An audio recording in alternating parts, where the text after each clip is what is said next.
Tonight on the Now Bakersfield, a local charity is hosting their annual winter clearance sale. We'll tell you where to get a whole new wardrobe while helping women in need. And several storms have already moved through Kern County and more rain and snow is on the way. We'll tell you what to expect this week. That's all ahead on the Now Bakersfield. Chris? Topping our lineup here on the Now, a growing number of older workers are being forced out of their jobs. What you can do if this happens to you. Also, some private colleges across the country now dramatically cutting the costs for students.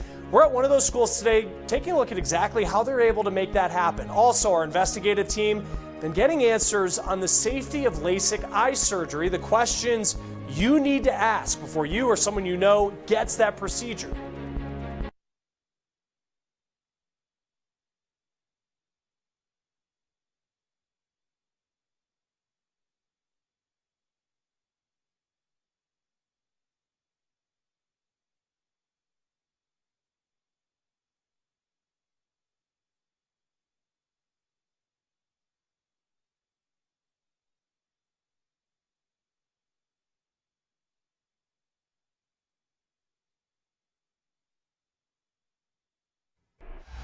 Good evening. How would you like to expand your wardrobe while helping women in need across Kern County? This week you can through the Dress for Success winter sale. The Now's Amanda Mason joins us tonight with more details. I'm at the Dress for Success boutique where they finished setting up for their clearance sale that starts tomorrow, where we're going to give you a sneak peek into what you can find to spruce up your business wardrobe. Let's get shopping. Anybody who's looking to start or expand their work wardrobe on a very inexpensive basis, nothing here is over $10. Suits and jackets are $10. Dresses, blouse, slacks, shoes, skirts, and sweaters are all $5. Belts and scarves are just $1, and jewelry ranges around $1 to $2. Offering gently worn or brand new clothes in all sizes from petites to plus, there's something for everyone. So as the seasons change and times change, we have to have a clearance sale to simply make room for everything that we do. So the sale, every penny that someone spends with us goes directly to support our basic bottom line operational expenses like rent and insurance and our salaries for our 2 part-time people. So that's what it goes for, and we really appreciate the public support. Elaine McNerney is the executive director of Dress for Success in Bakersfield. In the past 6 years, she has helped more than 2,000 women prepare and dress for a job interview. My world is it's a work tool. It's like a pair of steel-toed work boots to go out into the oil fields. It's a tool.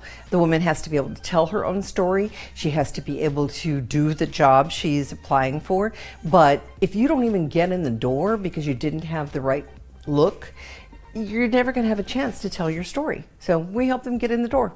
McNerney also suggests that when you find the right work outfit, only wear it for interviews and hang it up after each interview to keep it in good condition. Add this to this outfit, take off some of the blingy, and you've got a perfect interview outfit. Remove the jacket, add a flashy blouse and a few fun things, and you've got a perfect work-a-day wear. McNerney picked out 3 work outfits under $30 that will be available during the sale. This dress is a perfect workwear or an interview outfit for a plus-size gal such as myself.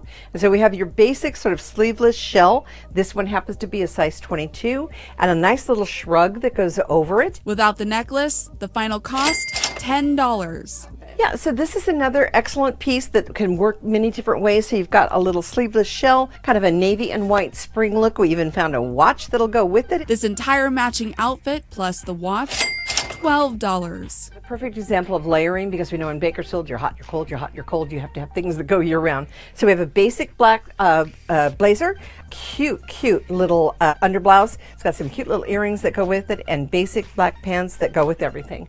The entire outfit plus the earrings, $17. I went on a mission to find a work outfit for less than $30, and McNerney approved.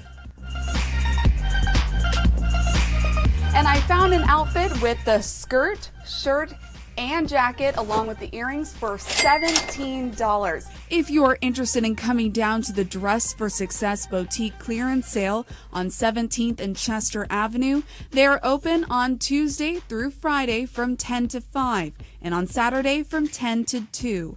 The sale is open to everyone and they accept credit cards and cash. And the advice is to get here early to find the best deals.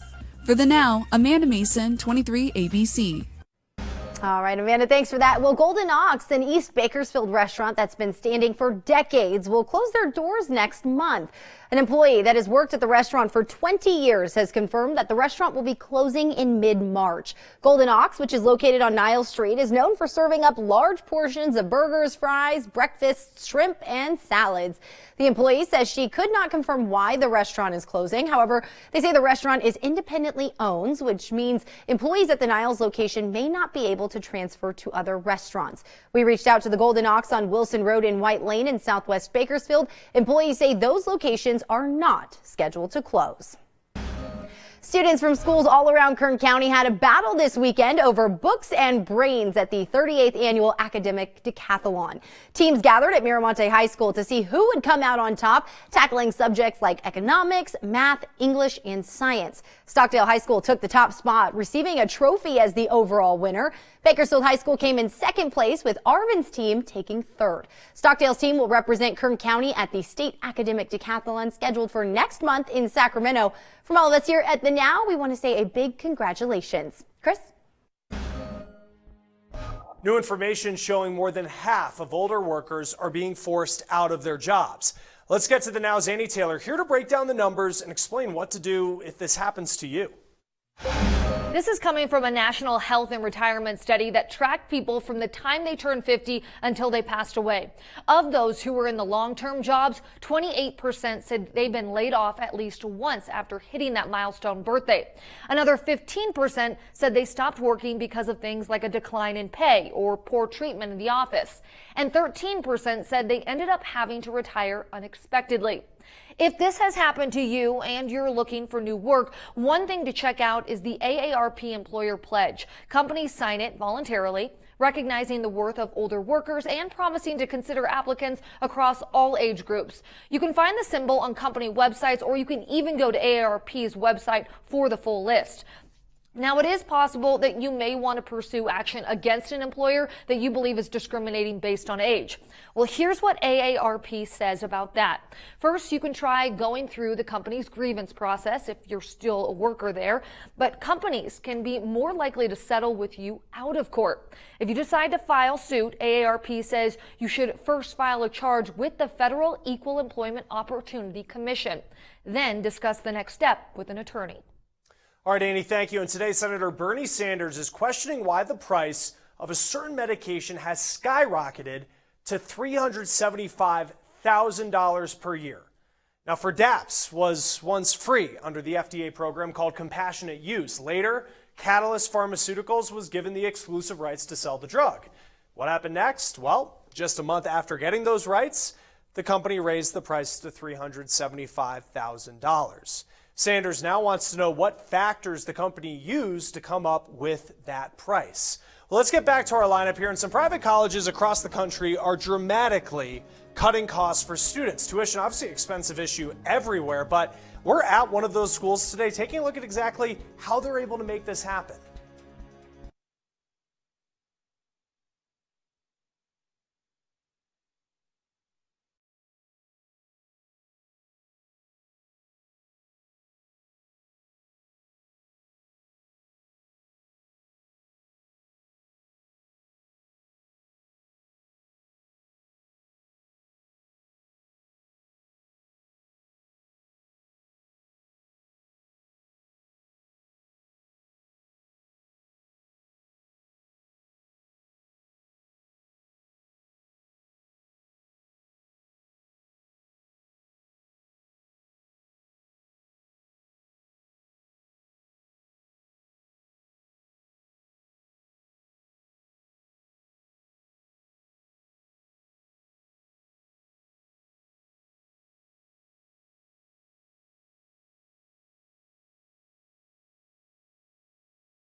Let's get the Now News feed started. The government is getting ready to build more walls and fencing on the southern border in Texas. It's likely to happen on federal land that would cut through the National Butterfly Center. And the center just posted this picture of construction equipment arriving. Congress approved $600 million in border funding last year.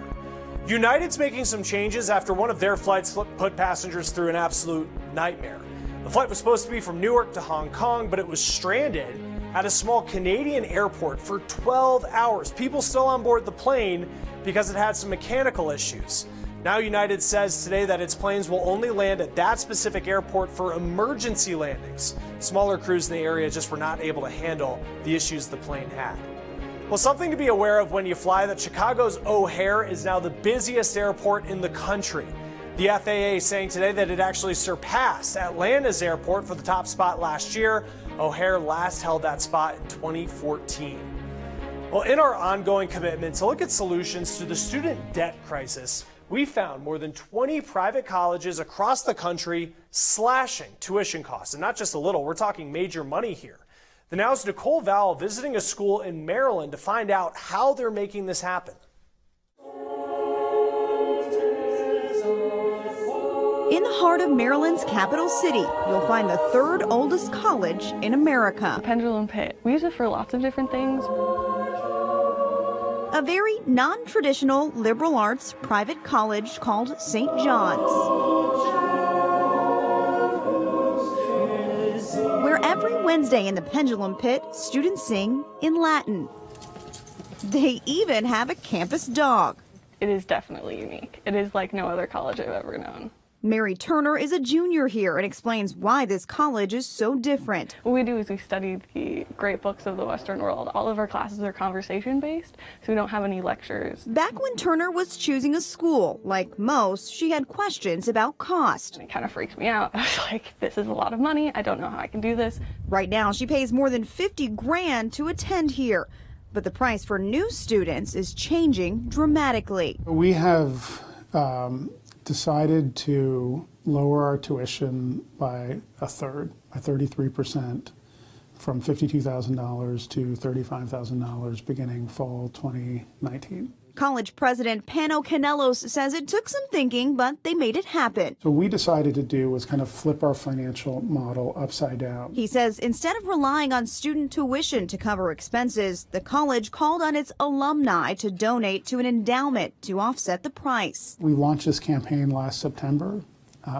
We are almost $200 million of the way toward a $300 million goal. The response was worth it. Now this idea is growing. Sweetbriar College in Virginia cut tuition costs by 32% this year. Elizabethtown College in Pennsylvania did the same. And 23 private colleges across the country are following suit. A tuition trend many are hoping will continue. I think it's wonderful. I think school is something that everyone should be able to do. I think that money shouldn't be something that holds people back. If we value what we do, if we believe in what we do, it's up to us to find a way to make it work. For the Now, I'm Nicole Vowell reporting. After being postponed due to the partial government shutdown, the president is scheduled to deliver the State of the Union address tomorrow. The address will start tomorrow night at 6 p.m. and go until about 8 p.m. The address will preempt 23 ABC News at 6 and the Now Bakersfield. We will be streaming the State of the Union on all of our digital platforms, including Apple TV, Twitter, YouTube, and Facebook, and of course right here on air on 23 ABC. Again, the State of the Union will be airing tomorrow starting at 6 o'clock right here on 23 ABC. All right, let's take a live look out to downtown Bakersfield. Woo, look at those clouds hanging out. That means more storming, right, Allison? Yeah, we're tracking yet another storm that's making its way into the county. Again, not here quite yet, seeing those cloudy conditions here in the valley, but this system is bringing some heavy rainfall up near Fresno at this hour, and that's slowly going to be inching down. But this system is much colder than what we've been experiencing the past several days. So you can see that the Sierras to our north getting a lot of snow at this this hour, and that snow is going to be making its way into Kern County overnight as well. So let's take a look right now here in Bakersfield. You can just see some pockets of rain up near Delano as well as into Hatchby, making its way over into Ridgecrest. But we are tracking actually our first band of rain that's going to be pushing into the county later this evening. But you can see we are going to be seeing light rain on and off here in the valley throughout the morning, early afternoon, as well as into the early evening hours tomorrow, and tracking that chance for snow. So as early as 8:30 tonight, we are seeing this first rain band all the way from Taft up into the Kern River Valley. They could already begin to be seeing some snow. We're going to be seeing those scattered showers while you're sleeping overnight, but then by the time you wake up and into your lunchtime, that's when we're really going to be seeing that snow falling up in the Kern River Valley as well as into Hatchby and down in Fraser Park. So not only is this storm associated with those cooler temperatures, but as well as strong winds, gusts could be up to 35 miles per hour into Hatchby. But we are tracking a winter weather advisory that is impacting the Kern County mountains now until Wednesday at around 4 a.m. So snow level tonight at around midnight is going to be at 4,000 feet. But look at this, dropping down to 2,500 feet in the early morning hours tomorrow. So that could be impacting travel on the Grapevine as well as in the Tehachapi Pass. So they could be seeing some accumulating snow anywhere from a dusting, and in the higher elevations of the mountains could be seen up to 2 to 3 inches of snow. So that's something that we are going to be tracking as we head into the early morning hours tomorrow. But thankfully, this storm is going to be giving us another day of good air quality. We'll have an AQI of 36, and there are no restrictions, but burning is discouraged. So much cooler temperatures on the way. We'll have a high of 50 degrees here in Bakersfield tomorrow. That would actually be more than 10 degrees below our high today. But then the overnight lows is what we're tracking as this system passes off to our east. So a low of 34 degrees on Tuesday. That means that we have a freeze watch impacting the San Joaquin Valley Wednesday morning. That will be the case again on Thursday. And then temperatures warm slightly before our next system on Saturday and Sunday, bringing rain chances here in the valley, as well as snow in the mountains. And then we have yet another one on its tail next Tuesday into Wednesday. But those are something that we will be tracking as we get closer. The Now Bakersfield will be right back.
Our investigative team here at The Now has been looking into the safety of LASIK eye surgery.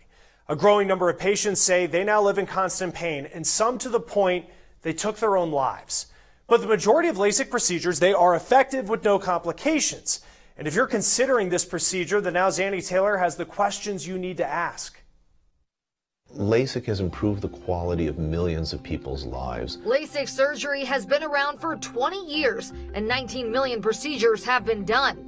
However, ophthalmologist Dr. John Vukic says getting LASIK surgery is still one of the biggest decisions someone can make. These are decisions that do affect people's lives, overwhelmingly to the good, but they also need to understand what's involved, get good advice, make sure that they're with a doctor that they feel comfortable with. If you decide LASIK is something you want to do, here's what the FDA says you should ask and share with your doctor. Any past and present medical and eye conditions, all medications you are currently taking, what are the risks and benefits? Are there any alternative options other than LASIK? And what should you expect from the surgery before, during, and after? Dr. Vukic says, remember, not everyone is a candidate for LASIK surgery. We turn away about a third of patients for a variety of reasons, why they may not be a suitable candidate for LASIK or why they may not have the outcome that they're looking for. One of the initial consultations you'll have with your doctor will be a thorough examination of your cornea. That's where you find out if you're a candidate. LASIK fundamentally recontours the cornea. It reshapes the eye in a way that allows the focused light to be perfectly focused. The recovery is about 6 months long, and for the first few months, some patients have reported fluctuation in their vision. This is a treatment that is extremely precise, but there is a healing response that can be slightly different from patient to patient. And Annie joining us right now. All of this is great advice, but how do you really know that you have a good LASIK eye doctor? You want to do your homework first and foremost, and that definitely means hitting the internet. So check out sites like American Academy of Ophthalmology and the American Society for Cataract and Refractive Surgery. Also, it is not uncommon for a doctor to have done more than 10,000 LASIK procedures. I know it sounds a lot, but it can be done. And make sure your doctor has turned away patients that weren't qualified. That allows you to see LASIK is not appropriate for everyone. Let's start the Now News feed with Hawaii could take steps to ban cigarette sales. A state rep there proposing continuing to increase the minimum age to buy cigarettes until there's ultimately a ban. We're talking that it would start with having to be 30 to buy them in 2020, all the way up to having to be 100 years old by 2024. This wouldn't apply to e-cigs, cigars, or chewing tobacco. Well, if you spend thousands of dollars going to the Super Bowl, you probably want to bring something home with you, but Super Bowl 53 programs causing some problems at the airport today. The TSA says the souvenirs holographic pages, they're setting off scanners, causing concern if they were in a checked bag. It's obviously extra busy at Atlanta's already busy airport today with people filing out of town after the big game. Well, just some terrible flooding in Australia, and take a look at this. The flooding so bad it actually brought a crocodile to someone's front door. Yeah, no thank you. 20,000 homes at risk of being damaged because of this flooding, and more rain is falling in the northern part of that country today. Let's check back in on our lineup here, and a computer could soon decide what your food should taste like, which kind of sounds like something you may not want them controlling, but this is happening with one big name spice company. We're going to explain how next. You're watching The Now.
Next time you try a new meal at home, it may be computer inspired. That's because McCormick, the spice company, is turning to AI technology to create new seasonings. Now, McCormick's been working with IBM for about 4 years on this, which to us sounded a little weird because how are you supposed to trust a robot who can't taste to create flavor?